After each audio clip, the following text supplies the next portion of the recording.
Chapter 32 Dungeons. Every adventurer wants to go dive dungeons. What is it about those man-eating caverns that causes people to lose their wits? Oh sure, there are rewards for the lucky and the victorious, but the vast majority of adventurers who challenge them die on their first dive.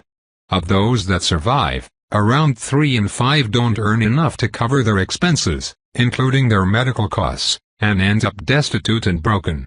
Of those that do earn enough to cover their expenses, maybe 1 in 1,000 actually strike it big and come out with riches and powerful artifacts. Then a bunch of idiots see that one party and decide they should become adventurers themselves, starting the whole cycle again. Better they had all gone out and killed goblins or something. At the very least, they would have been doing something that helps the world as a whole instead of gambling with their lives for nothing. Vice Master of the Durinville Adventurers Guild, complaining, drunkenly, in a local tavern. My efforts in exploration were not particularly rewarding. Oh sure, I got the drawing skill and the cartography skill, and those were good. You have learned the skill, drawing. Drawing is now level 1. This skill improves your ability to draw pictures. The greater your drawing skill, the easier you find it to remember things you have seen. For every level of drawing, your effective dexterity is increased by 0.5% at all times. Your effective perception, acuity, and dexterity are increased by an additional 1.5% per level while actively using the skill. You have learned the skill, cartography. Cartography is now level 1. This skill improves your ability to make maps and recall terrain. For every level of cartography, your effective perception is increased by 1% at all times. Additionally, your effective acuity and dexterity are increased by 1.5% while making a map. However, it was soon becoming apparent that I was living in a bowl. Even with my leveling and the bonuses from my skills, I have a pretty terrible perception. When you throw in the fact that there are trees and shrubs all around and add to that the fact that I am small and so my point of view is only a few centimeters off the ground, it would be fair to say that you could hide a cliff face a few dozen meters from me without me ever noticing it. I had decided to explore to the north and Thome, and it hadn't taken me long to run into a rocky cliff face. At first, I thought I was in a valley, but a couple hours of walking made the curve of the cliff clear. The water that fed an actual pond, which itself fed the swampy area where my little pond was and a stream which flowed away from it, came from a spring about halfway from the center of the bowl and the western edge. Given that I wasn't underwater right now, that water had to go somewhere, and following the stream eventually allowed me to discover a gorge that the water had carved through the rock. It led out east and was probably my way out of here, if I wished to leave.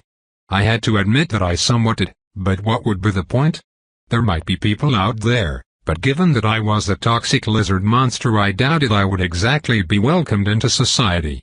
No, it would be better to continue to explore here for now, level a bit more, and learn a few more skills.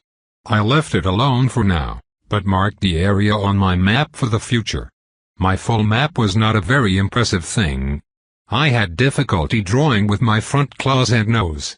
But I was able to read it, and that was what counted.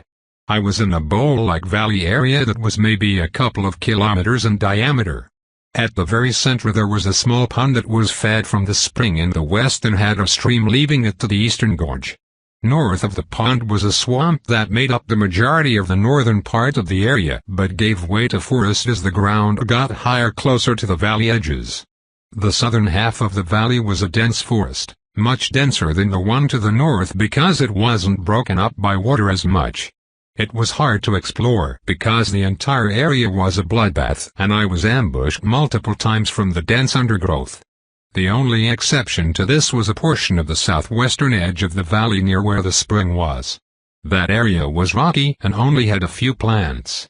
The sun was nice and warm and felt really good on my scales. But the lack of cover meant that even though there were less enemies there, I ended up fighting quite a bit anyways. It was also here that I was disabused of my belief that I was the apex predator in the area. Juvenile Stone Lynx, LVL3, a relatively shy monster that combines the speed of a hunting cat with the endurance of stone. While not particularly aggressive, The stone lynx is considerably dangerous to adventurers who like blunt weapons. The fur of the stone lynx is literal stone, and while it is not a golem itself, the same tactics apply to the stone lynx as do to golems. Sharp and piercing weapons are generally useless, while blunt weapons like masses are vastly more effective. It was, for whatever reason, uninterested in killing me, because I have no doubt it saw me long before I noticed it, and seemed far more interested in sunning itself and grooming its fur. Its fur seemed to be actual stone, despite the fact it flexed and moved like hair would. The gray and white feline was the size of a smaller puma from Earth but far fluffier looking, except that the fluff was leaving scratch marks on the rocks underneath the cat whenever it shifted.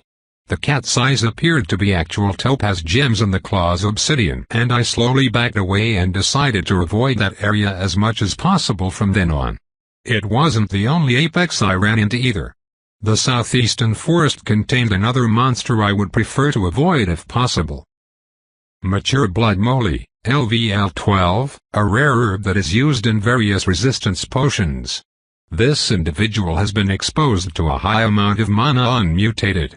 Moly is an herb that is known for its incredible magic and mana resistance properties and is mostly immune to mutation from mana exposure. However, the blood moly has been grown and ground-watered by mana-rich blood which bypassed its natural immunity, causing it to become a blood moly. It retains its near-total immunity to magic and will implant itself into nearly any recently dead creature and reanimate them to seek more prey. I wouldn't call the blood moly a working plant. It didn't have anything like legs itself. What it did do was implant itself into other monsters and use them to hunt down its prey. Its roots were more like black, barbed tentacles that would restrain and constrict and burrow into whatever monster it catches before it implants itself into the body. After the creature died, it would then seemingly reanimate as the plant's vehicle and go hunting for more. It had actually had a very pretty white flower, but it was a truly terrifying monster to see in action. It had wanted to kill me, but it was only as fast as the body it was on and so wasn't able to catch me. Honestly, I was just curious how the hell it saw me. Did it use the monster's eyes? The thing was creepy and I was glad it seemed content to stay in the south. Returning to Thome, I made notes to avoid those places, gaining me another skill that I honestly should have thought to gain earlier. You have learned the skill, writing. Writing is now level 1. This skill improves your ability to write. For every level of writing, your effective acuity, dexterity, and charisma are improved by 0.5% at all times. Additionally, your effective acuity and dexterity are improved by 1% per level of writing while you are using this skill. There probably was a writing skill as well, but the only thing to read was my own writing and I wasn't sure if that counted. Well, that wasn't quite true. I also had my menu. My trip to the southern part of the bowl had resulted in a few of my skills improving, the most important of which was the analysis skill reaching level 2. Unfortunately, level 2 analysis was mostly useless when I tried to use it on other monsters, but I was able to get a few more bits of information out of my menu, namely from the species entry. Species maturation varies from species to species.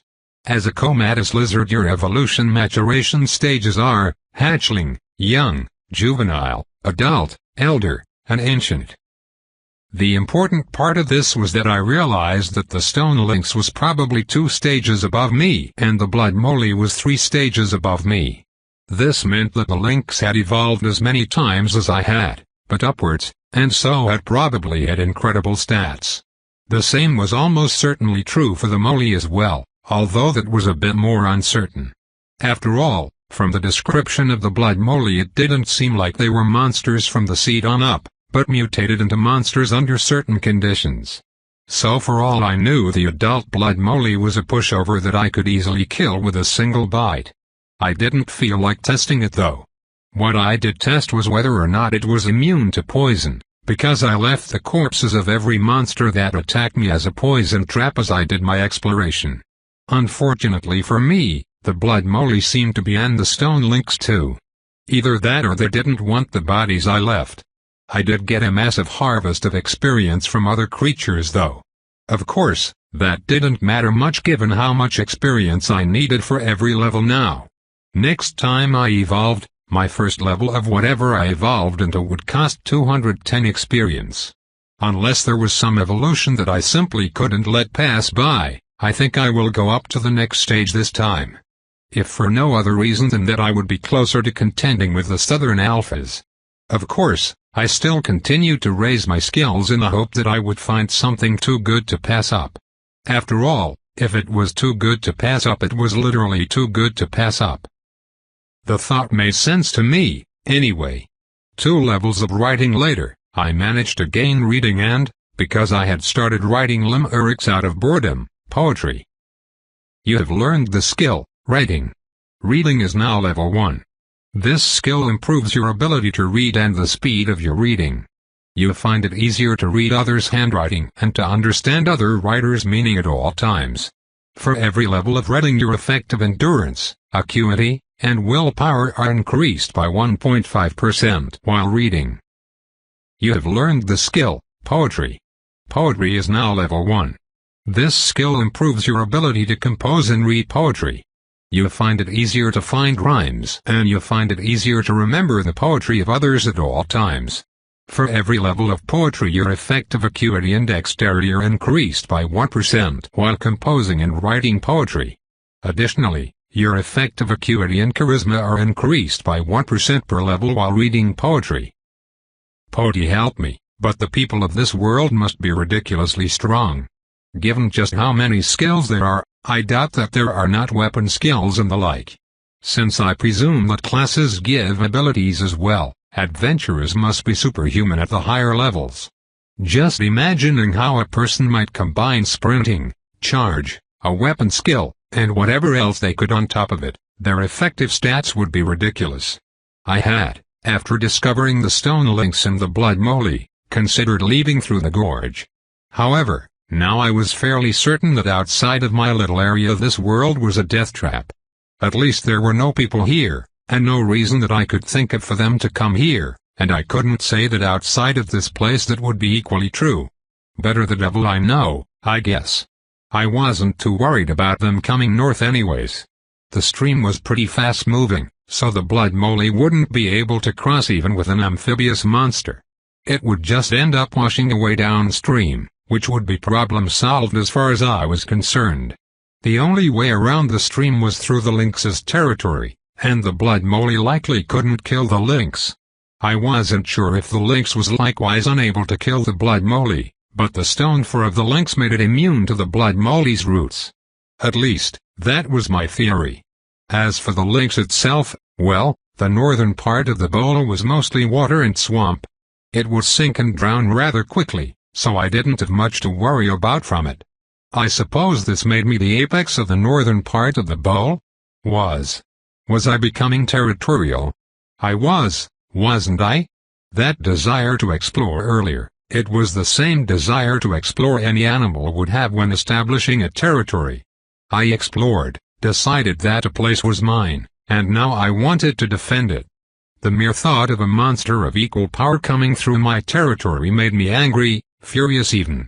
I still didn't have nearly enough willpower, although I don't think this instinct was as bad as the other ones.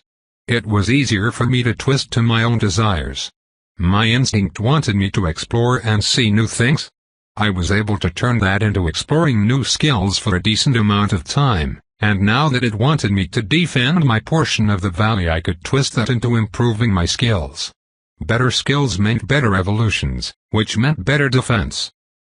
Asterisk. Weeks later. Name. Species, hatchling Comatus lizard level, 4/5 experience, 137 150ths. Class, locked health, 80/80ths mana, 7/7 stamina, 100/100th. Statistics, STR, 32 end, 31 vit, 24.6 Agi, 19.6 dex, 14.6. Per, 23.6 AC, 28.6 will, 16.6 cha, 22.6 mgc, 14.6. Lock, 163. Abilities. Breathes through her skin. Racial, toxic skin. Racial, toxin control, minor racial, regeneration, minor lesser racial, scale armor, minor racial, and venom bite, hatchling comatose lizard racial, poison resistance, major, disease resistance, minor, better first impression, healthy thoughts, first words, killing blow skills, ambush, 2 analysis, 2 cartography, 1 charge, 3 cleaning, 1 climbing, 2 composing, 1 charm, 1 crafting, 3 digging, 5 dancing, 1 dodge, 3 drawing, 1 etiquette, 1 intimidate, 1 jumping, 4 meditation, 2 poetry, 1 reading, 1 singing, 1 sprinting, 2 swimming, 3 stealth, 5 taunt, 1 throwing, 1 tracking, 2 trap making, 6 writing, 3 tomorrow, hell, maybe even tonight if my traps catch enough, I will evolve again. The anticipation, the desire to be stronger, I can hardly get myself to go to sleep. I can't wait. Chapter 33. Sorry little sibling, but I need your experience. You have defeated a LVL 4 hatchling boreal toad and earned 1 XP. Congratulations! You have reached level 5. You have gained +2 strength, +2 endurance, +4 vitality, +4 agility, +4 dexterity, +4 perception, +4 acuity, +4 willpower, +4 charisma, +4 magic. You have reached the limit for your current species and growth stage. You may evolve. Would you like to see your available evolutions now? Warning, deciding not to choose an evolution will result in the system choosing for you. I worked hard for this one, so hit me with it. Let's see what my effort over the past month has gained me. Evolution species. Young comatose lizard, very rare. The comatose has a fearsome reputation for aggression and toxicity, but this is not entirely warranted. While it is true that the comatose can and will hunt and kill both humans and monsters considerably larger than itself, they will generally avoid hunting humans unless humans go deep into their territory. While the adult comatose will display a standoffish attitude when confronted, hatchling and young comatose will generally go out of their way to avoid humans. +25 to all stats, +4.5 STRMN per level, +1.2 to all other stats per level. Scale armor, racial, and venom bite, young comatose lizard, racial, disease resistance. Unlocked by being a hatchling comatose lizard. Young witch's newt, rare. The young witch's newt is just as prized as a familiar and for its alchemical reagents as its hatchling form, but few alchemists would want to kill one. Once a young witch's newt evolves into a juvenile witch's newt, their value increases exponentially. +10 to all stats. +2 to MGC and will per level, +1 to all other stats per level, regeneration, minor racial. Unlocked by having been a hatchling witch's newt in your previous evolution. Hatchling caliph newt, uncommon. The bright orange hatchling caliph newt is considered quite pretty to look at, but the color is a warning that any monster or adventurer would be wise to heed. Although not particularly aggressive, merely touching a caliph newt is enough to paralyze a man's hand. Prolonged exposure quickly leads to death if the adventurer does not have poison resistance or a very high endurance and vitality. +3 to all stats, +1 Agi, Dex, and MGC per level, intense toxin, caliph newt, racial. Unlocked by having the skill taunt, purposely trying to use your skin's poison in a fight. Hatchling hunter newt. Very rare. Hunter newts are extremely aggressive predators that are more than capable of killing new adventurers with ease. They are known for their tendency to prefer eating human children and have been hunted to near extinction as a result. Very few are born naturally, with most resulting from evolution. +1 to all stats, +8 to STR, and VIT per level, +1 to all other stats per level, Salutavore, racial. Unlocked by killing an opponent at least one evolution stage higher than you, killing more than you can eat, killing without the intention of eating. Young green lizard, very common. Green lizards can be found throughout large parts of the world, but are considered a minor threat at most. Even in their adult stage they do not pose a threat to even D-rank adventurers, and their younger stages help to suppress more powerful monsters from reaching adulthood. They are very aggressive towards anything smaller than themselves or anything that seems injured, but will avoid attacking things bigger than themselves. Plus 10 to all stats, plus 1.6 STR, and VIT per level. Unlocked by having above 4 endurance.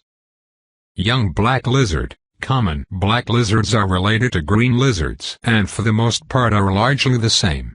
Aside from the difference in color, the only notable difference is the rather weak toxin that the black lizard has in its bite. Plus 12 to all stats, plus 1.6 STR, and VIT per level, and venom bite, hatchling black lizard racial. Unlocked by having above 4 endurance, having used poison to kill an enemy. Young giant monitor, uncommon. The giant monitor is, as the name implies, giant. Growing to nearly 8 meters high in its adult stage, the giant monitor can compete with lesser draconoids for territory. Although it very rarely wins those contests. Plus 50 to STR, and VIT, plus 10 to all other stats, plus 2 to STR, and VIT per level, plus 1 to all other stats per level, scale armor racial. Torpor racial. Unlocked by having above 30 endurance and above 20 vitality. Young mutant alligator, uncommon. The mutant alligator is what happens when an alligator becomes exposed to too much mana. With its powerful jaws and tough hide, this monster is a considerable danger to anyone who explores the swamps and marshes it makes its home. Plus 20 to all stats, plus 4 STR per level, plus 2 and VIT per level. Plus 1 to all other stats per level, scale armor racial, tough hide racial.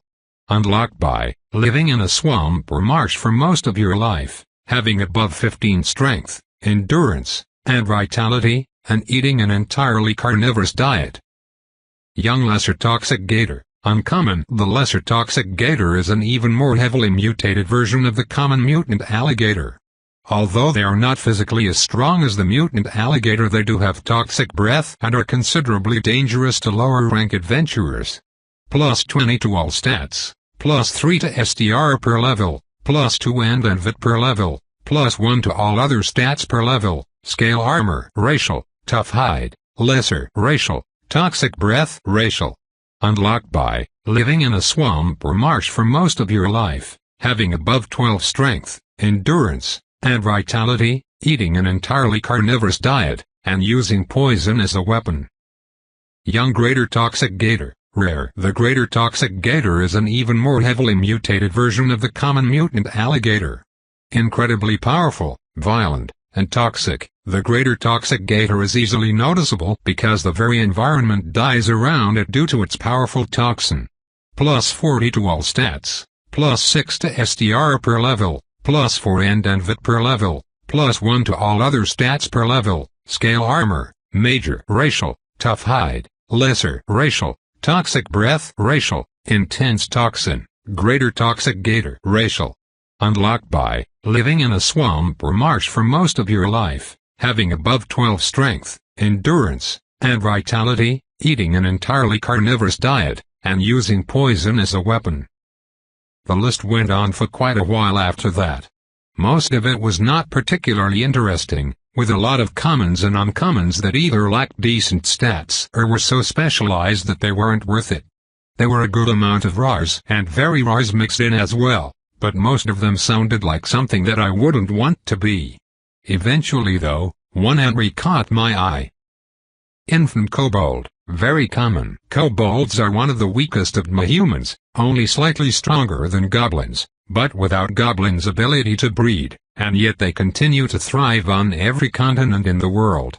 While the younger kobolds are not very dangerous, older and variant kobolds can be very powerful. They have a preference for using the stone spears that they craft. Plus 1 to all stats, plus 1 Agi, Dex, and Will per level, plus 4 per and a C per level, plus 2 to all other stats per level, Infravision racial, Salutivore racial, Strong Stomach racial. Unlocked by having more than 3 sentient skills. The kobold's stats were utter trash, too much so to make it worth taking for the abilities. Compared to most of the choices I had, it looked terrible. Moreover, I had no idea what a kobold was, although the name sounded somewhat familiar. However, they have a preference for using the stone spears that they craft. Did that mean they had hands? Oh fuck yes, I am choosing the species. Was that an impulsive choice? Very much so. Was it the best choice? I have no idea, but it is too late for regrets when I am already blacking out. Asterisk asterisk asterisk. I wake up with a yawn, rubbing my eyes before stretching and then stopping in shock as I look at my paws. Well, they aren't exactly paws, but the fur made me think that for a bit. I now had fur that came out from under my scales and was layered so that you couldn't even see my scales except on my face and palms. Instinctively, I stood up to check out my new body. I was bipedal again. Sort of.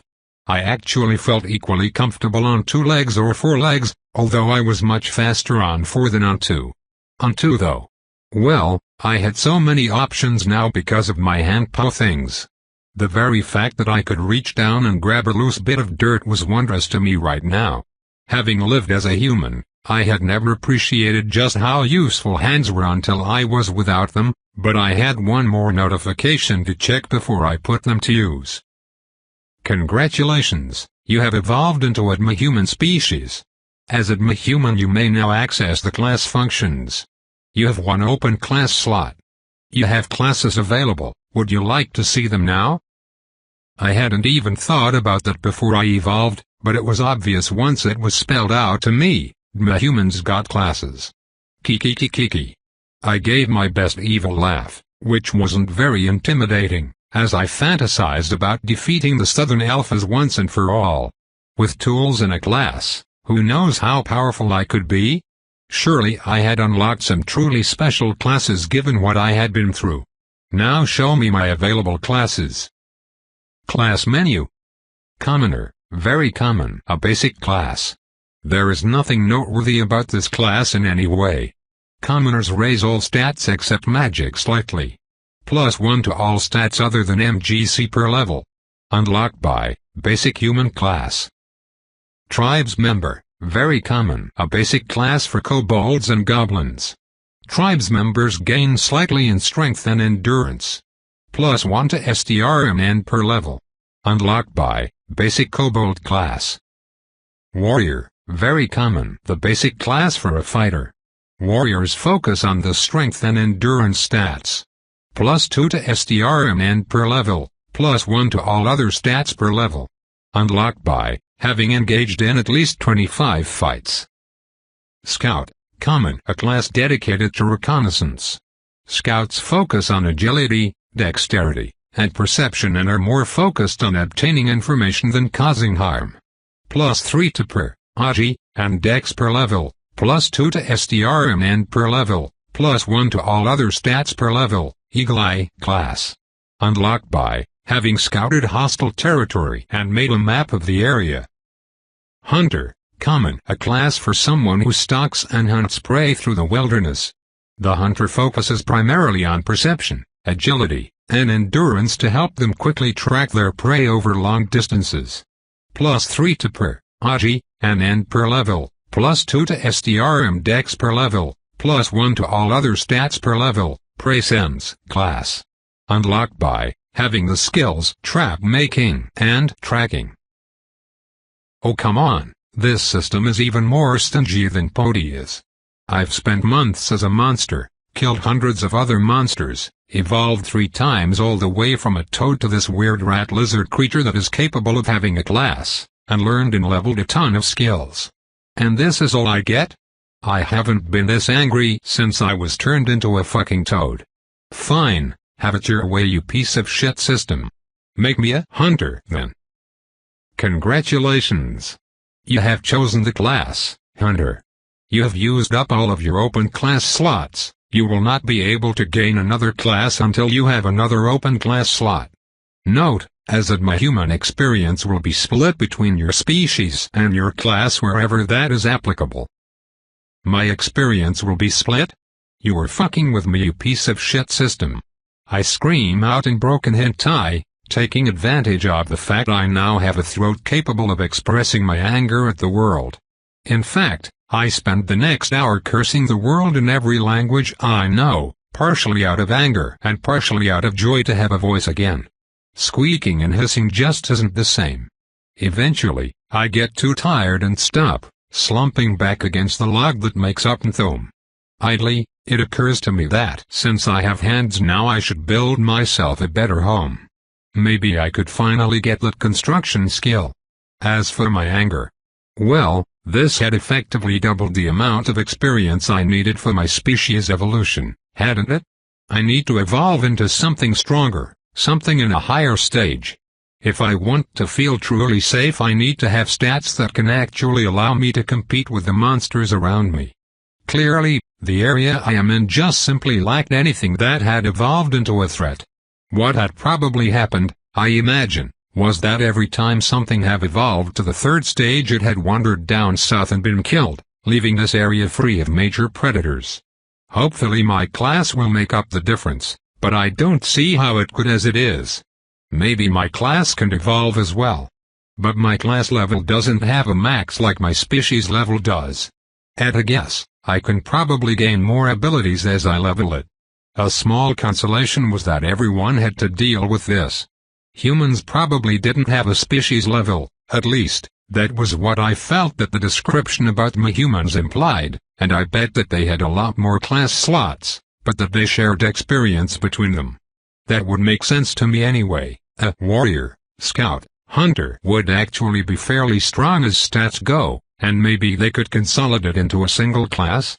I sigh, and then decide to go make myself a new home, one that is more than just a hole in the ground or a hole in a log. I can't spend any more time feeling sorry for myself. On the north side of the stream, right before it enters the gorge that leads out of the valley, there was a small area that was somewhat like the southwestern part of the valley. The forest gave way to rocks and bare ground. The dry and mostly flat ground was perfect for what was going through my mind, mud bricks. Well, not just mud bricks. It didn't rain too often here, but it did rain, and that was obviously not great for mud brick building. The second part of my plan depended on my ability to make fire though. It was fortunate that I had spent 2 lives in pre-industrial civilizations, or I would never be able to do this step. Now though, I could recognize flint on sight and so was able to perform that most incredible technique, banging 2 rocks together to make a spark. My plan, such as it was to use mud bricks to form the shell of my new home. Then, I would cover it in unfired clay to keep water away from the bricks, and after that I would use fired clay shingles to help keep the elements from wearing away the clay. I would build a mud brick wall the same way, and then I would be perfectly safe from most monsters and be able to live in peace. Of course, the problem with my ambitious plan was that I was slightly larger than a human infant. A few hours of work into the project, it was clear that I had bitten off way more than I could chew. This project was going to take a while. On the other hand, it wasn't like I had any pressing appointments. Name.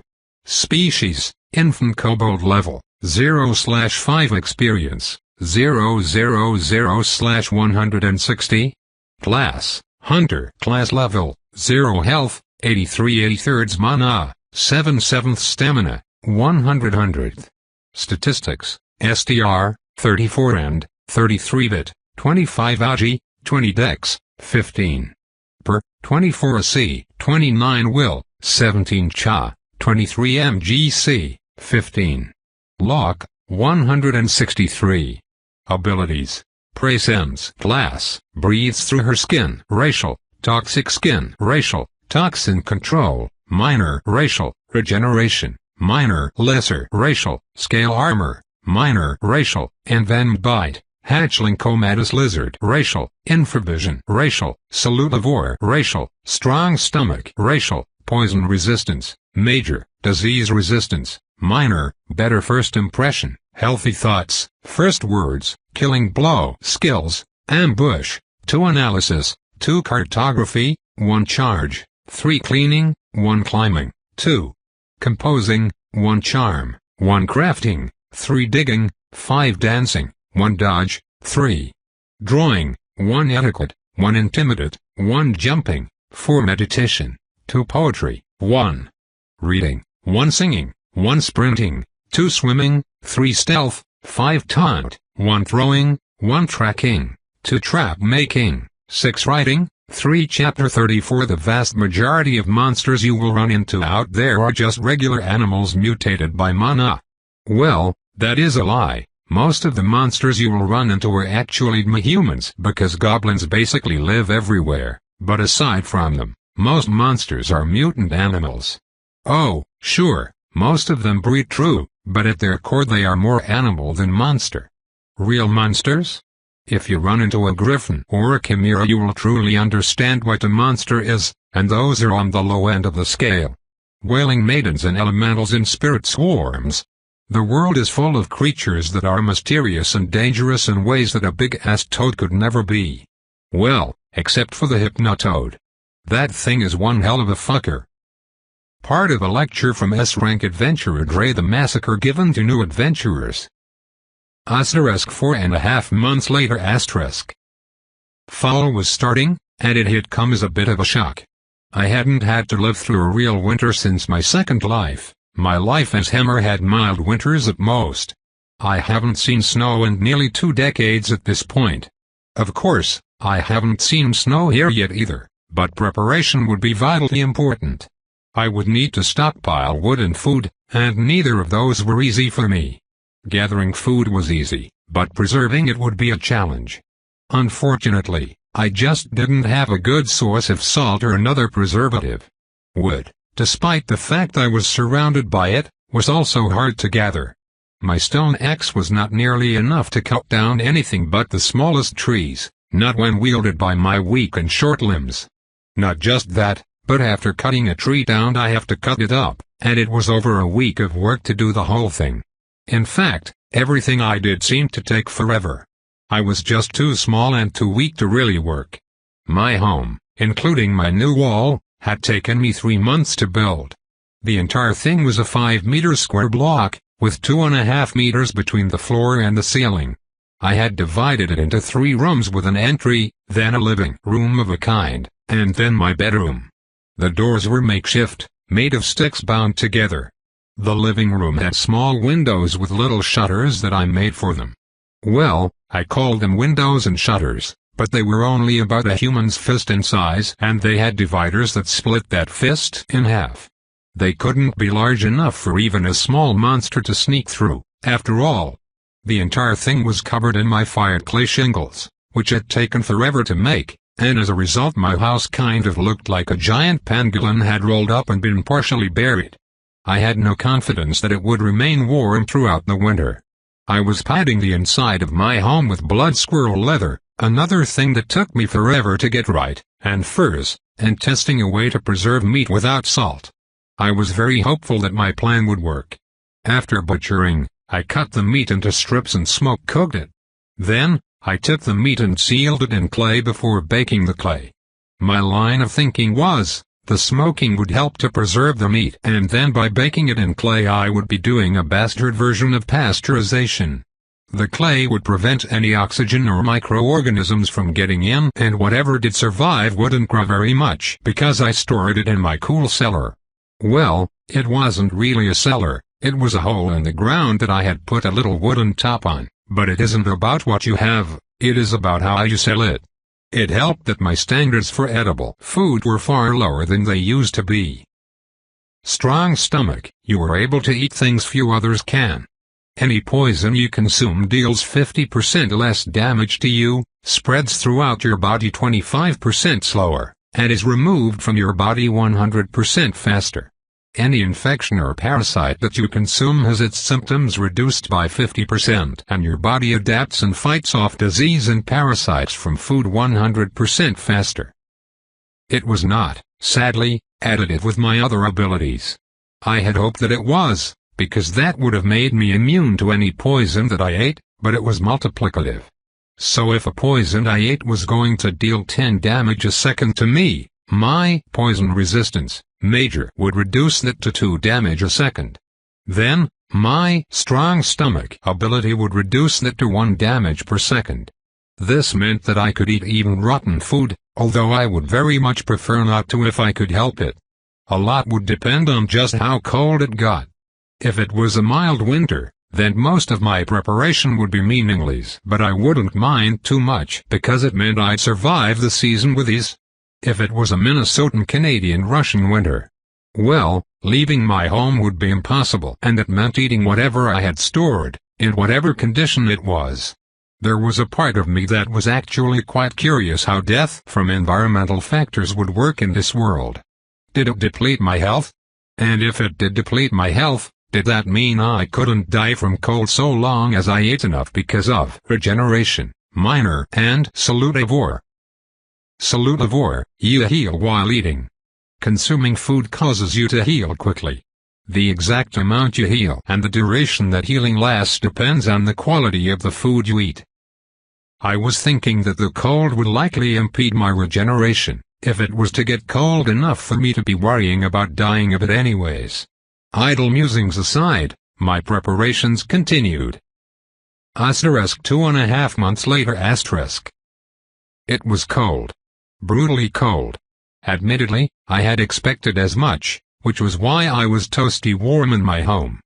Calling it toasty might be a bit of an overstatement. I was perpetually cold and I had to ration the fuel for my fire carefully. Every night, I curled up into a little ball and dreamed of warmer days, and every morning I woke up in such freezing cold pain that I could barely add fuel to the fire that I never let go out. Outside, the wind was howling and the snow was so deep that I had to burrow out of my front door and clear a space on my roof so that the smoke from my fire could get out of my house. This, of course, meant that my walls were useless right now, so I was terrified that some monster might attack me whenever I left my home. Who knows what kind of creatures might be wandering through the perpetual blizzard? I didn't want to find out. I spent most of my days working on my meditation skill and trying to sense mana again, which I was having some trouble with. I could remember what it was like before, but translating that to this life was much harder than I would have thought. It was before I had managed to succeed that one of my worst nightmares happened.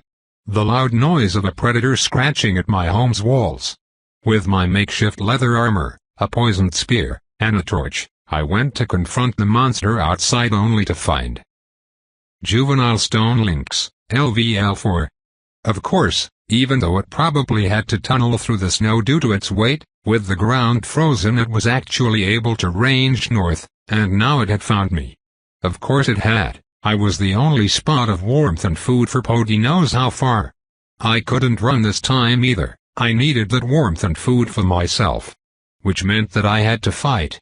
I exited out my door and the lynx heard me despite the fact that I was under the snow. I had barely left before a pair of sharp paws came down and collapsed the tunnel ceiling. My torch went out with a hiss and I was blind for a second before my infravision kicked in. Infravision allows you to see heat. Infravision allows you to see heat gradients instead of usual light whenever you want. Useful for seeing in the dark. I wasn't a fan of infravision. Using it too much gave me a headache and I very much preferred to see normal colors. However, the lynx easily stood out against the cold snow, its body radiating heat. It thought it had me trapped in the collapsed tunnel, but it didn't have the intelligence to take my spear into account. I very nearly was able to spear it through the mouth right then, but it pulled back before I managed it. I scrambled to my feet, spear held in both hands between me and the stone lynx. The snow was dense enough in areas for it to walk on top of it somehow, but there were a few places I had tunneled under that I might be able to trick the lynx into. However, the only way I could win this fight is by cutting the lynx in the mouth. Every other part of its body was covered in its stone fur. Having it fall into a sinkhole in the snow wouldn't help me do that. I needed the cat to be getting ready to pounce on me if I wanted to kill it. I tried to bait the lynx by thrusting forward, but a bat of its paws broke my spear. I went to grab my knife, but it was already on top of me and I screamed as it took my entire arm in its mouth and bit down. By Pody it hurt so much, but I had to have the clarity of mind to use my natural toxins and make a scratch inside the mouth. You have been bitten. You have lost 30 horsepower. The lynx bit my right arm off. I very nearly passed out right there, but I couldn't let myself do that here. Passing out in the snow would be death, much less in front of the lynx. The lynx though was gagging and wheezing. It might be able to eat poison, but it wasn't actually resistant to poison entering its blood. You have suffered massive trauma. You have lost 40 horsepower. I was basically dead, but so was the lynx. I charged and knocked it into one of the areas where I had tunneled, and it fell into the snow. I was falling in and out of consciousness, but I managed to bury it alive in snow. Between the toxin and the lack of air, I had to hope it would die. Myself? I stumbled back to my house and collapsed inside, hoping that my regeneration could keep me alive long enough for me to wake up and eat to activate Salutivore. You have defeated a LVL-4 juvenile stone lynx and earned 200 XP. For killing a monster 2 higher evolution stages above yourself, you have earned 200% extra experience. You earned 400 XP extra. Congratulations! You have reached Hunter level 9. You have gained plus 15 perception, agility, and endurance. Plus 10 strength and dexterity. Plus 5 to all other stats. Congratulations! You have reached level 5. You have gained plus 2 agility, dexterity, and willpower.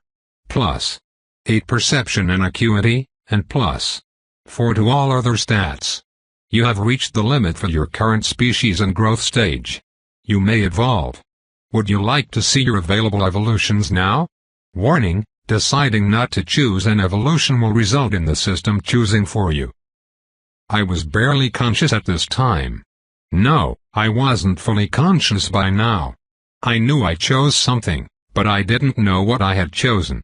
I just knew I had chosen something very rare, because I had just chosen one of them at random. Minutes later, I was unconscious.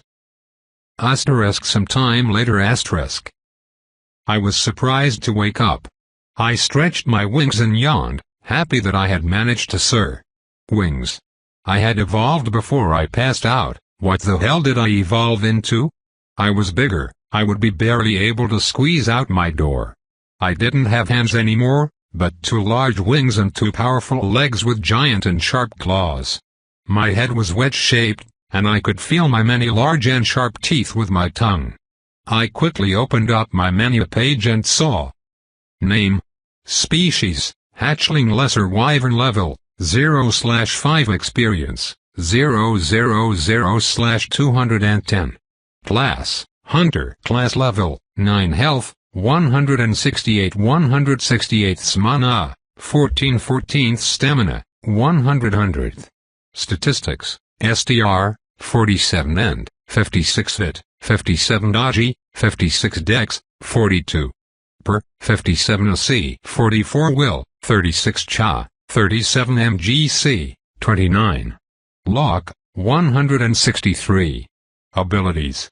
Presence. Class, Hunter's Rest. Class, breathes through her skin. Racial, toxic skin. Racial, toxin control. Minor. Racial, regeneration. Minor. Lesser. Racial, scale armor. Minor. Racial, envenomed bite. Hatchling comatose lizard. Racial, infravision. Racial, salutivore. Racial, strong stomach. Racial, lesser wyvern hide. Racial, poison resistance. Major, disease resistance. Minor, better first impression. Healthy thoughts. First words, killing blow. Skills, ambush. 4 analysis. 3 cartography. 1 charge. 5 cleaning. 3 climbing. 3 composing. 1 construction. 3 cooking. 4 charm. 1 crafting. 5 dancing. 2 dagger. 1 digging. 6 dodge. 4 drawing. 1 etiquette. 1 intimidate. 2 jumping. 4 leatherworking. 2 meditation. 6 poetry. 1 pottery. 2 reading. 1 singing. 2 spear. 3 sprinting. 4 swimming. 4 stealth. 6 taunt. 1 throwing. 4 tracking. 4 trap making. 7 weaving. 2 riding. 3 What the hell is a lesser wyvern? Hatchling lesser wyvern. Wyverns are the lesser cousins of dragons, and so even a lesser wyvern is a powerful threat. Highly resistant to the elements, magic, and weapons, the lesser wyvern can absorb incredible amounts of damage. Worse, its powerful jaws and talons are capable of biting through all but the best steel armor. Wyverns of all kinds are also known for mutating into magical varieties, so it pays to check and be sure you know what kind of wyvern you are fighting. +4 to all stats, +3 STR, VIT, and AG per level, +2 END, Will, NMGC per level, and +1 to all other stats per level, lesser wyvern hide racial. Fucking awesome, apparently. I should check out lesser wyvern hide too. Lesser wyvern hide, you resist damage of all kinds. You gain 20% resistance to all elemental damage and 10% resistance to all weapon damage. Is that why I feel warmer? Scale armor must actually make me more vulnerable to winter. How the hell do the lizards survive the winter?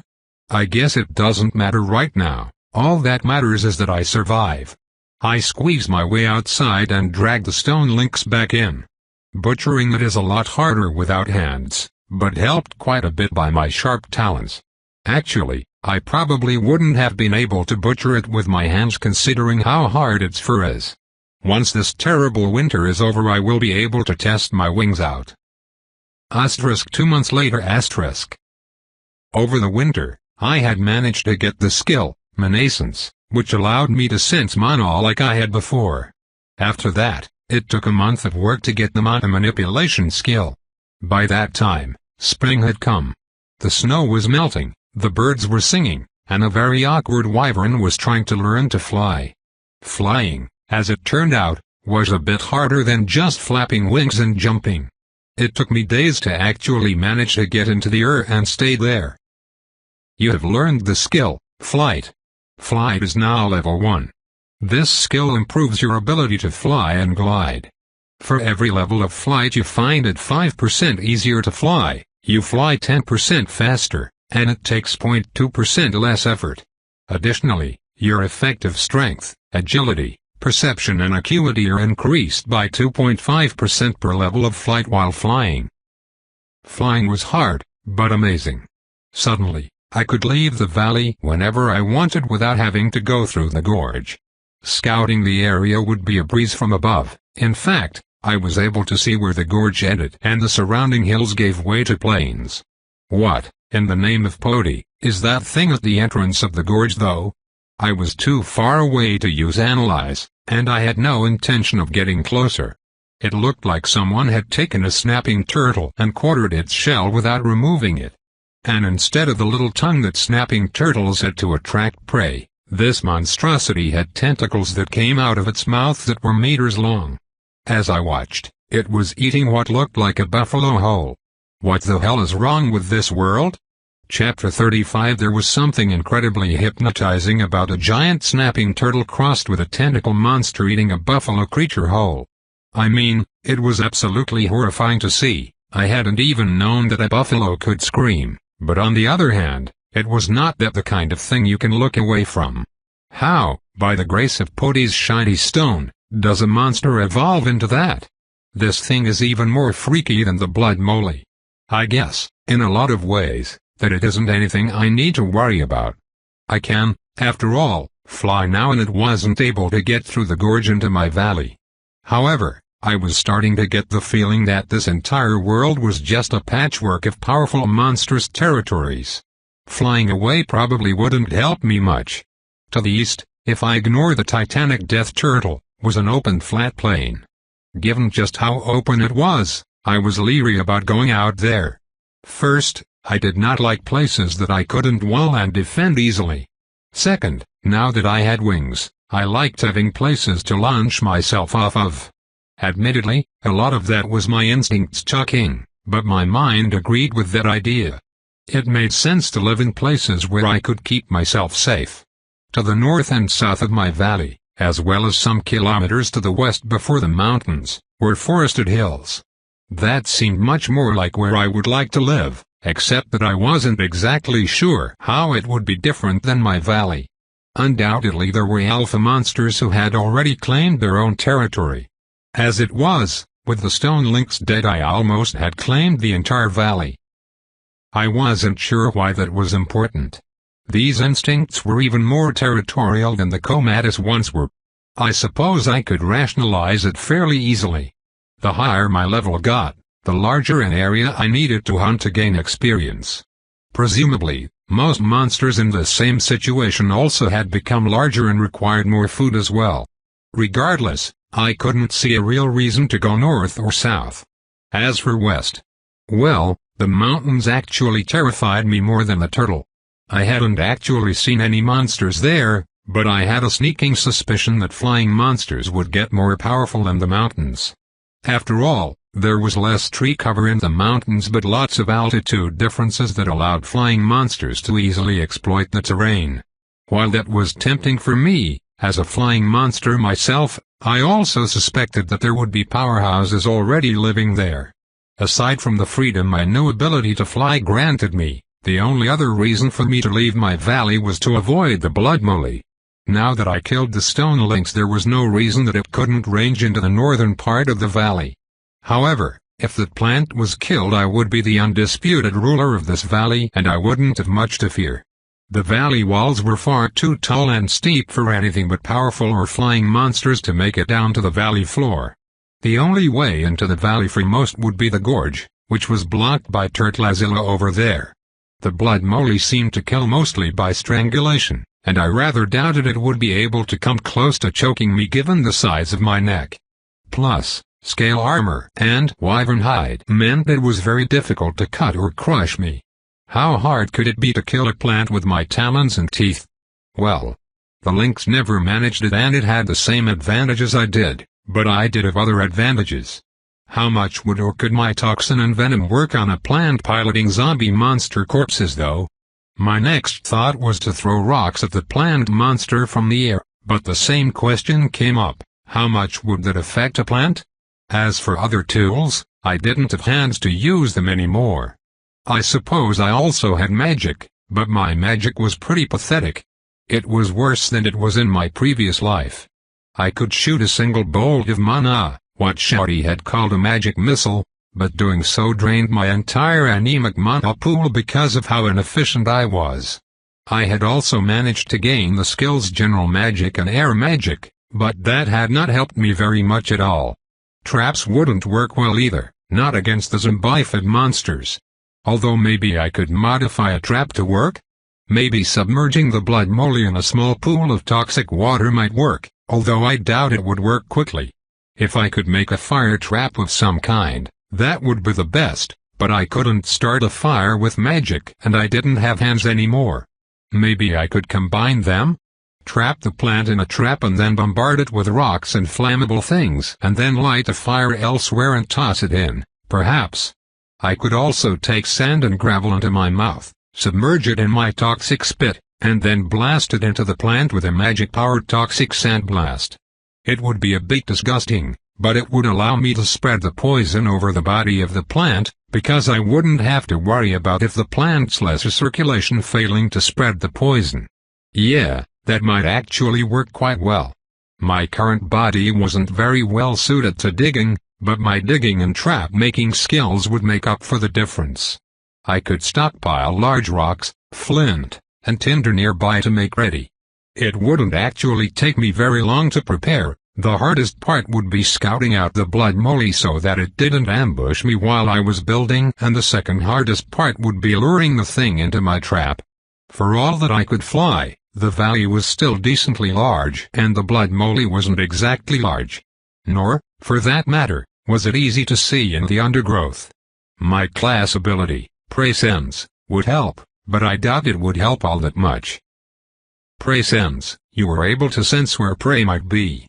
The higher your perception, acuity, and magic stats, the more accurately you were able to predict where your target could be. This ability is most effective when tracking either general prey or a particular prey monster you have just seen.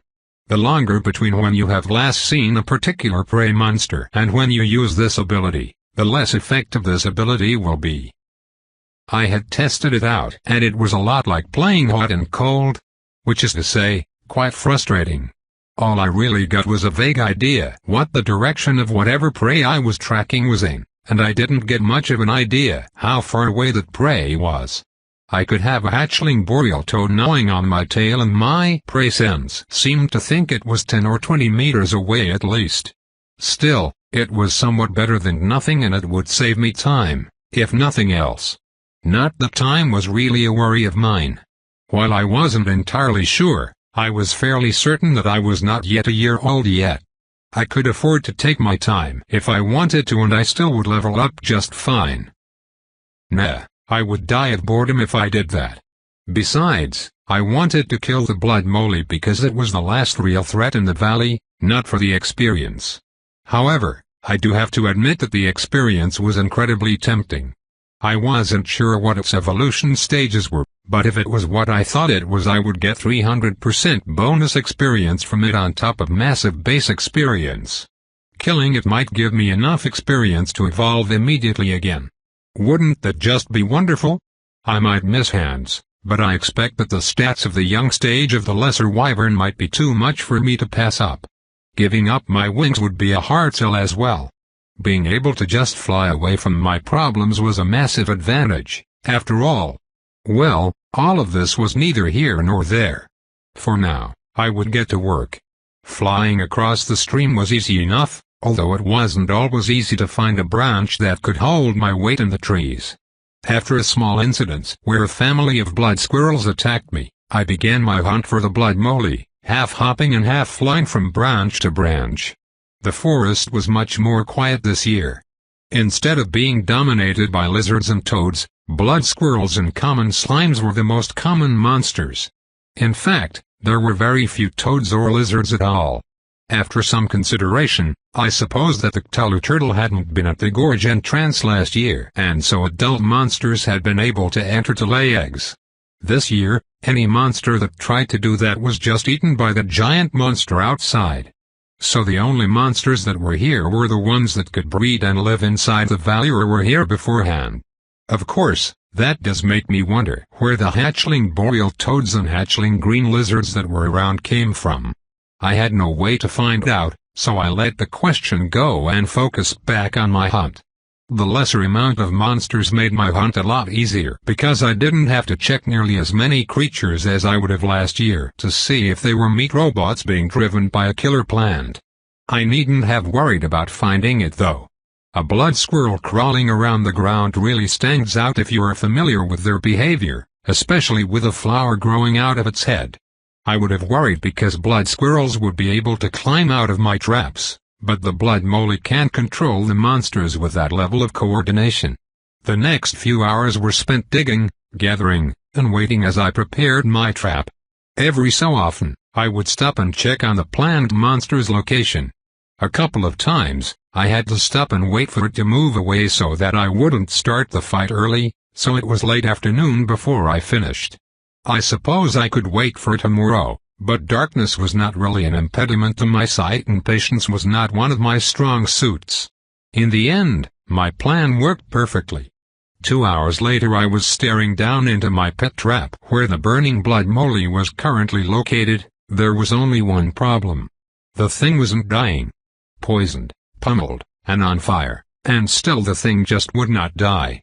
I really was not sure how to react to that besides my current abject confusion. I suppose I could bury it? For all my trap-making skill was rather high, the reality was that I really could only make pet traps and leave poisoned bait out for creatures. That left me with burial as my only backup option when confronted with something like this, and frankly I had not found burial to be very effective. I was fairly sure it would be even less effective against the blood moly, which was, at its core, a plant. True, plants needed light and air, but they could go without far longer than most other organisms could, and I would imagine that the blood moly would be even more hardy. Besides, the fire was hurting it, even if it was just a little bit. How long would it realistically survive anyway? * 6 hours later. The blood moly has now spent 8 hours in the fire. On one hand, it is even more stuck in the pit than it was at the start because the monster body has burned away. On the other though, This is quite possibly one of the worst nights around a campfire I could have imagined. The thing just won't die. At this point I think my best option is to let the fire burn out and then try and rip it apart myself. Sure, I didn't really want to engage it in melee, but I have to imagine that 8 hours of fire, toxins, and bludgeoning had weakened it somewhat. So I stopped adding fuel to the fire, and a little less than another hour later, I pounced down with my talons leading the way. Its roots reacted instantly, wrapping around me with startling speed.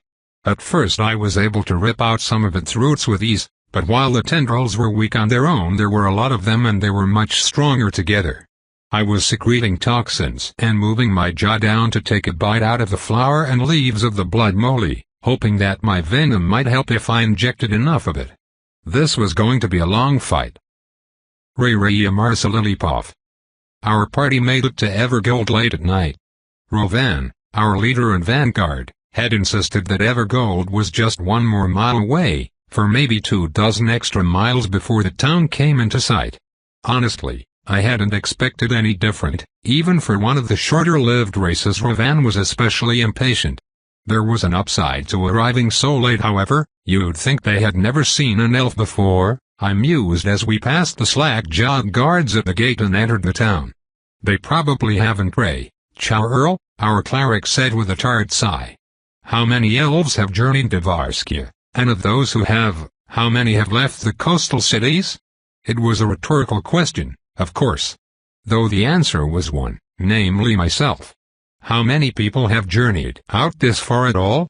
Ilma, our party's mage, sniffed in disdain as her eyes looked over the dark town. Given how large this town is, more than I thought, but even so I would be hard-pressed to say we were in civilization. So long as one of the people who has as an innkeeper, I don't care about the rest, Chow Earl complained. It was a sentiment I agreed with wholeheartedly. I might love nature, but I do prefer to sleep in a bed at the end of the day. The guard had recommended an inn called the Miner's Rest and had given directions, so our party made their way to it in good time. I heard Chow Earl muttering a prayer of thanks to his god when he saw that the common room was lit and that the innkeeper was still awake. Having to wake up, and then negotiate with, an innkeeper was never a fun chore, and it almost always fell to Chow Earl. After all, people had little trouble getting mad at a warrior but tended to be a lot calmer when talking to a cleric or priest. We got 2 rooms, one for men and one for women, and pretty much collapsed into them as soon as we could. I was asleep almost as soon as I hit the pillow. Unfortunately, morning came all too soon. All of us were in various states of unkemptness. Ilma was particularly bedraggled. She never did well with mornings, as we gathered around the table, enjoying the meal prepared by the innkeeper. Rovan had that look of a born leader, and although he also happened to be somewhat of an idiot when it came to non-lethal things, he was always serious when the situation was dangerous. Standing at just over 6 feet tall, with short blonde hair and a trimmed goatee, even having just rolled out of bed, he was already being eyed by the waitress. Aside from being the party leader, Rovan was our vanguard and even had a class vanguard.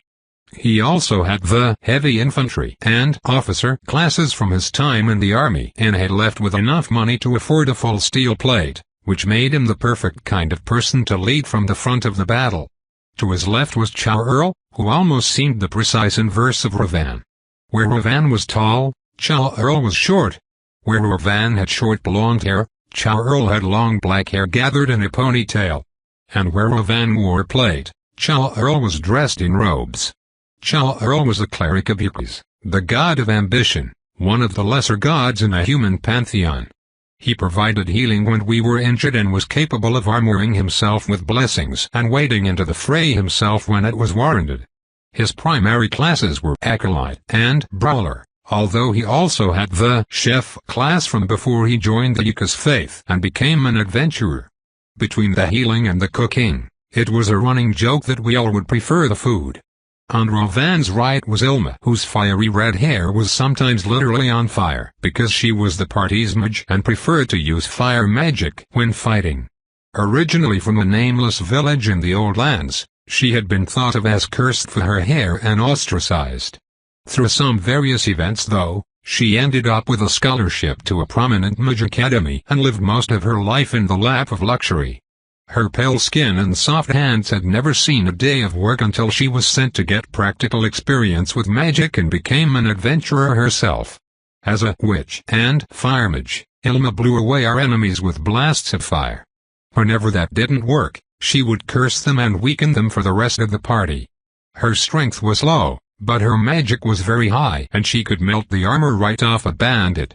Next to her was Carlin, another one of our frontliners. He was the eldest, if you didn't count myself, of the adventurers, although he was still under 30.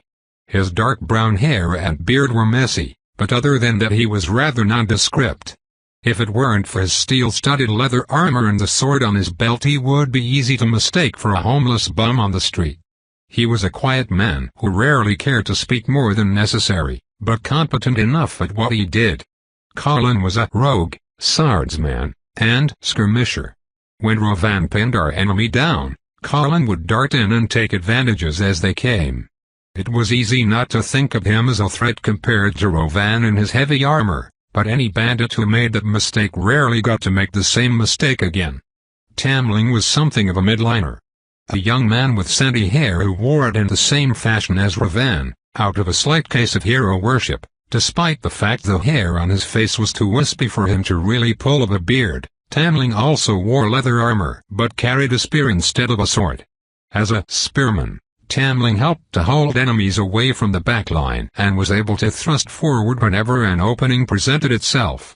However, he wasn't a very high level yet, so Carlin usually capitalized on those openings before Tamling could. And then there was me. I was very young for an elf, only a mere 131 years old. I had the golden hair that was the sign of an elf descended from the Soul family line that I wore in a braid, letting the sharp point of my ears be visible to whomever looked. Other than that, I looked like an oddly tall and thin 14-year-old human girl. I was too young to have the truly sharp features of an adult elf. Like Tamling, my youth meant that I didn't have the best classes. I was a warrior, hunter, scout, archer, and herbalist, and anyone who saw that list of classes knew what I was going for. Of course an elf would be going towards the ranger class. It was such an incredibly common stereotype. The explanation for that was a bit less mystical than elves just being attuned to nature though. Having grown up in the elven groves, I had lived among some of the best rangers in the world for longer than the rest of my party had cumulatively been alive. Once you see a millennia-old far ranger whose level might be in the hundreds practice their craft, of course any child would want to be like them. Regardless, I provided scouting, tracking, and ranged attacks for my party, and I think I did it well despite my basic classes. I shook my head to clear it. I needed to pay attention.